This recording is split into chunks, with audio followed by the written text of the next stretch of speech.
I'm Ning Cai, and with me today is the marvelous Mr. Neil Gaiman. Right, so Neil and I met 15 years ago at the British Council in Singapore when I took his photographs for an interview he did for a local university publication. And then we reconnected again when Neil came back to Singapore in 2009 for the Singapore Writers Festival. Now, we've become good friends over the years, and I can tell you that he's one of the kindest, funniest people in the world. And he also has, obviously, a very otherworldly talent for telling stories. So without further ado, ladies and gentlemen, here is Neil. Hello. Hey, Neil. How's it going? It's lovely to see you again. Yeah. It's so good to see you again. Ditto. Yeah. I wish I could be in Singapore. I wish you were in Singapore. I wish we were both in Singapore. Singapore misses you. So thank you so much for doing this exclusive interview for Gen X Singapore. We are so happy to have you here. But before we jump into the interview proper, let's do a little something, shall we? I have here... You've made a prediction. Yes, in a brown, not paper bag, but envelope. So I'd like you to think of a deck of cards, okay? Okay. So imagine I'm giving you like an invisible deck of cards to hold. Okay, so as you know, a deck of cards has two colors, black and red. Okay, so I want you to like hold this imaginary deck of cards in your hand, spread them. Do you want to keep the black cards or the red cards? I'll keep the red cards. Okay, so throw away the black cards. Oh, wow. Okay, so you've got the red cards with you. Spread them over. And with red, you have the hearts and the diamonds. Which one do you want to keep? Hearts or diamonds? I'll keep hearts. Throw away Definitely the keep diamonds. hearts. Okay, so you've got the hearts on your hands from ace, 2, 3, 4, 5, 6, 7, 8, 9, 10. And then you have the jack, the queen, and the king. I'd like you to choose one card. Now, most people choose the kings or the aces, so let's not choose them. Let's make it more interesting. Have you got a card in mind? I do. Okay, name it out loud. The 7 of hearts. Do you want to change your mind? No. You're happy with the mind you have? I love my mind, and I don't know what I do with anybody else's. Okay, so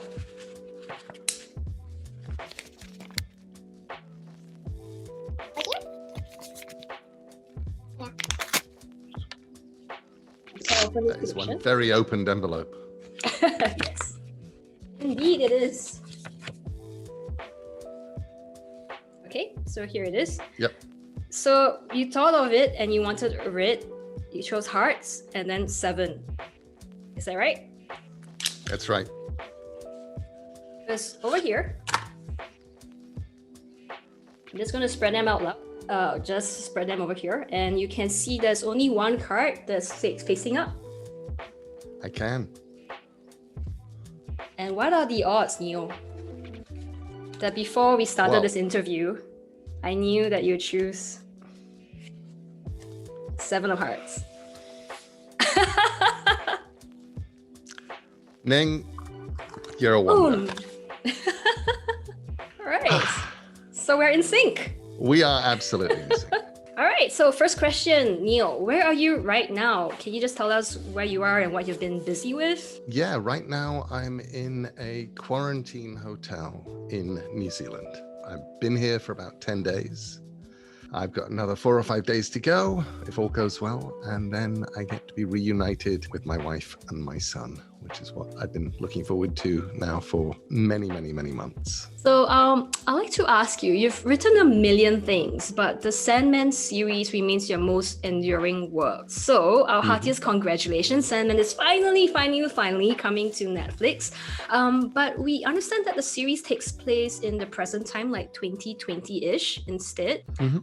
Is there something that you can tell us about it? Like, what's your involvement? Do you get to pick the cast? I'm an executive producer, which can mean anything. And in this case, there are 3 executive producers who are overseeing it. There's me, there's David Goyer, and then there's Alan Heinberg. And Alan, who is an angel, is doing all of the real work. I get involved in casting at, I don't get to make every single casting choice, I'm so glad to say. And I don't get to see every single casting audition video, I'm glad to say, because these days everybody auditions by video.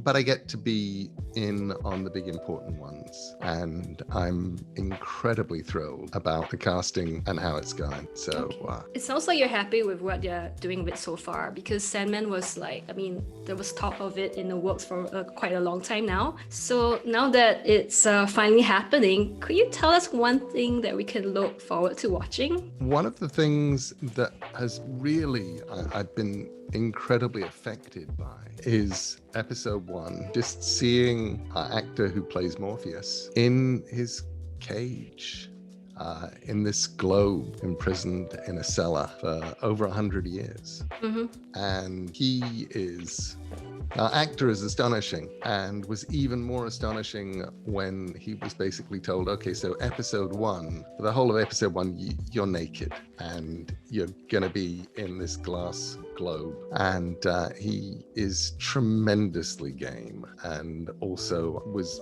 determined to create a body that was, if it was gonna get seen, it was gonna be Morpheus's body. So I hadn't quite realized how very weird and vulnerable something like that is until you see it on screen. And for the whole of the episode, he's there in his globe. So let's talk a little bit about the original graphic novel from 1989 to present. A brief history of how Morpheus, the Sandman, and his family have withstood the sands of time. So Sandman is the badge of honor for every teen who has read it. So how did you even begin writing for this character? Was he already there in your mind in some form? And what do you think is about it that has won your legions of fans? Sandman, I would have been 26 years old. I was asked to write a monthly comic. I'd had some ideas about doing a revival of an old DC Comics character called the Sandman Who Lived in Dreams, and just taking him much more seriously. And my editor at DC, Karen Berger, said to me, why don't do that idea, but make it your character. Don't bother about reviving the old one, just do a new one. So I thought, oh, okay. And built him up in layers by asking myself questions like, okay, well, if we're in the DC universe and this is the Lord of Dreams, why haven't we encountered him before? Well, perhaps he's been in prison. Okay, that gives me a story, and the idea of somebody in prison for a long time. And I liked the idea of just sitting down and reading quotes about dreams and sleep. And I sat and I read a whole bunch of quotes, and there was one there that said that death is the brother to sleep. And I thought, whoa, that's a really interesting idea. Sleep and death as brothers. And that would imply a whole family. And I thought, well, actually, family is really interesting because families don't show up in comics very much. Let's try doing a family dynamics. They don't even need to like each other very much. That's really interesting. And so building up a family, building up these characters, and then going, okay, well, I've got death, dream, and it might be interesting to take Destiny, who was that old DC Comics character, and that's interesting. They all begin with D. Well, let's keep that consistent because that's kind of nice. So very soon I had something that felt like a beginning.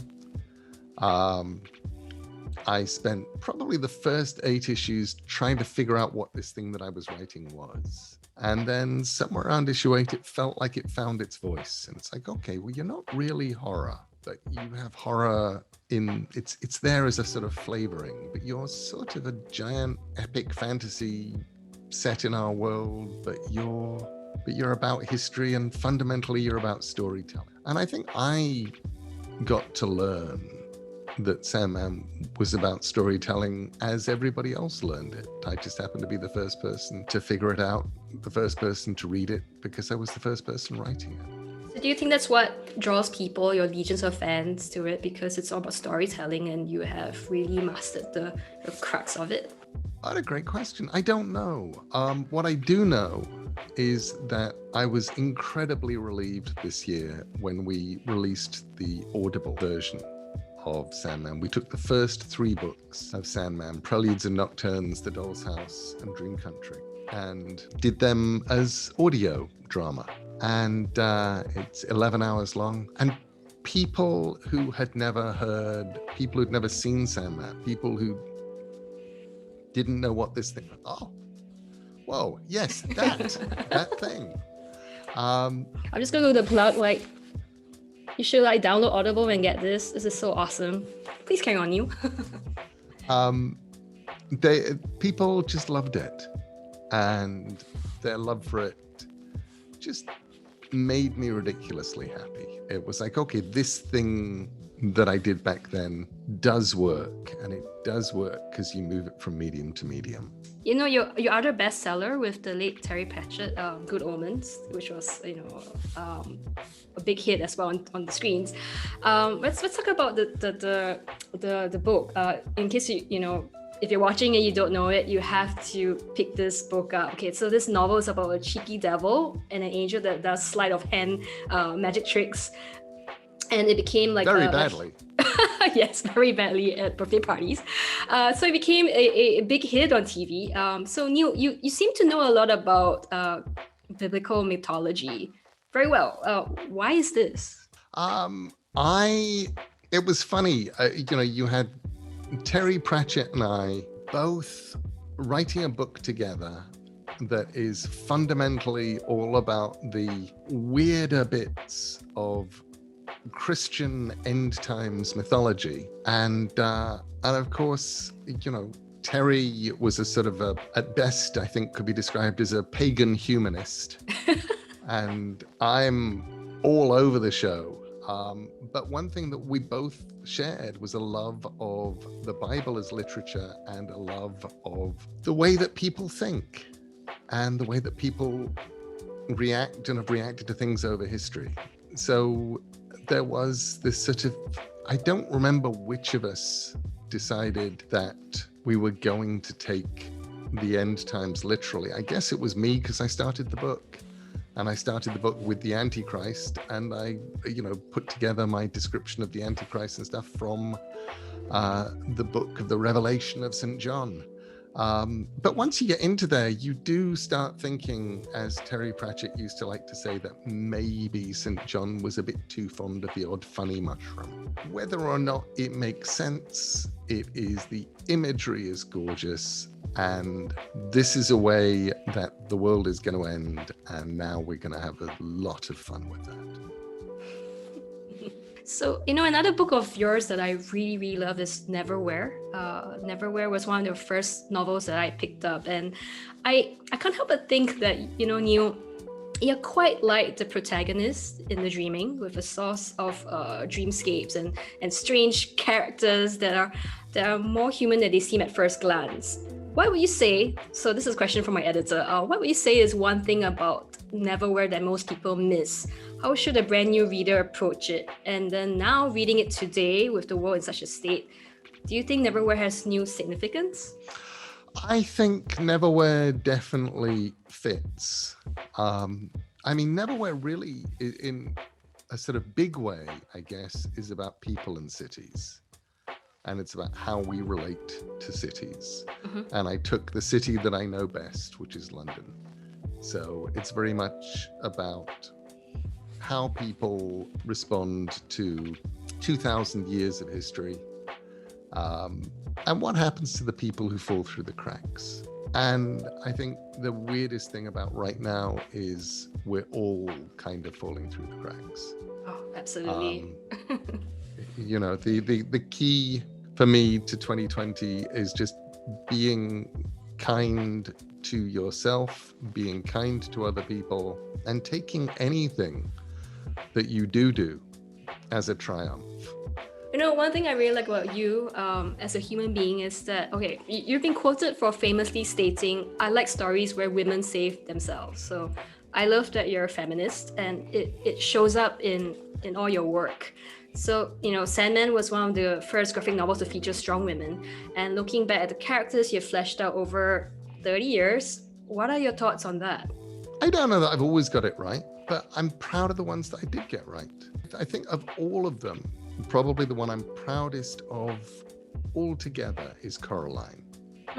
Because I feel like with Coraline, I gave people, particularly girls, a tool. One thing I hear a lot, and I love hearing when I hear it, is women now in their 30s. Coraline came out in 2002, who come to me and say, that book got me through this bad thing that happened to me in my teens, this bad thing that happened to me in, when I was 9 or 10, this bad thing that happened to me when I was 14. And they'll tell me about it. And I'm just so proud that they'll go, well, and I thought, well, if Coraline could be brave, so could I. And I just feel sort of honored that I got to make something that helped.